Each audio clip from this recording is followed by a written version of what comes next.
प्रचलित झाले. अगदी म्हणजे आपल्या देवाणकांपासूनची. पूर्वी कसं होतं, गुरुकुल पद्धती होती. म्हणजे आता तुम्ही कसं आमच्याकडं शाळेमध्ये गुरुकडे शिकायला जाता की नाही, मग तसं त्यावेळेस पण होतं, पण घरी जायचं नाही. गुरुकुल पद्धती म्हणजे काय, गुरुकडेच राहायला जायचं. त्यांच्या म्हणजे आता कसं हॉस्टेल वगैरे असते बघा, तसं सगळं आपलं बोरा बिस्तर गुंडाळायचं आणि गुरुकडेच राहायला जायचं. मग तिथं कसं होतं, आता तुम्हाला घरी कसं करतात, म्हणजे सगळं हातात द्यायचं.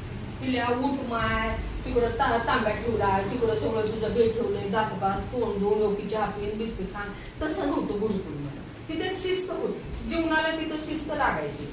मग काय व्हायचं की तिथं सगळी कामं स्वतःची स्वतः करायला लागायची.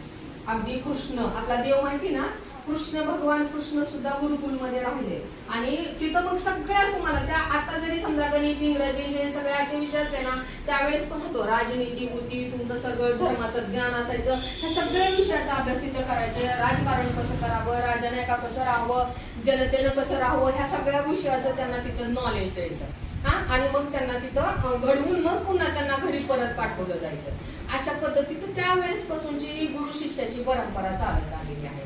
मग आज मग आता विद्यार्थ्यांना शिकवत असताना गुरु कसा असला पाहिजे, गुरु नेमकं गुरु कुणाला म्हणायचं, गुरु कसा असावा, ह्याचे माझ्या माहितीनुसार एक माझी अशी संकल्पना आहे की मी ज्यावेळेस तुम्हाला इथं शिकवायला उभं राहिले, त्यावेळेस मला काय वाटतं की ह्या विद्यार्थ्यांच्या पुढे उभं राहत असताना मी स्वतः कसं असलं पाहिजे.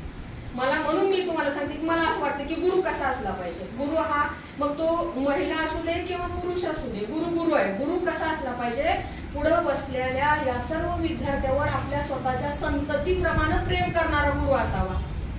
मग आता आई वडील काय सारखंच लेकरांवर प्रेम करतात का, कधी चुकलं तर मारतात. पण असं आहे, तू काल चुकला तर आता तुला उद्या मी ठोकणार ते धरून, असं खुन्नस करतो का कुठला एखादा शिक्षक तुमच्यावर? नाही, चुकला तिथे थोडस टोकणे, रागवणे, अजून पुन्हा. म्हणजे आपल्या विद्यार्थ्यावर आईसारखं प्रेम करणारा गुरु असावा, कधी चुकला तर रागवणारा पण असावा.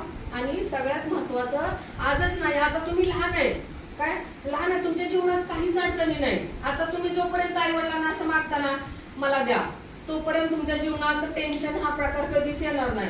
पण ज्या वेळेस तुम्हाला आई वडिलांना काही द्यायची वेळ येते, त्या वेळेचे मोठे होतात तुम्ही, त्यावेळेस तुम्हाला हळूहळू अनेक जबाबदाऱ्या सांभाळाव्या लागतात. त्यावेळेस तुमच्या जीवनामध्ये थोडंसं टेन्शन यायला चालू होतंय किंवा जबाबदाऱ्या पेलायची झेपायची तुमच्यामध्ये कुवत तयार झालेली नसते. त्यावेळेस थोडंसं तुम्हाला या गोष्टी सगळ्या सहन कराव्या लागत असतात. मग गुरु कसा असायला पाहिजे, तर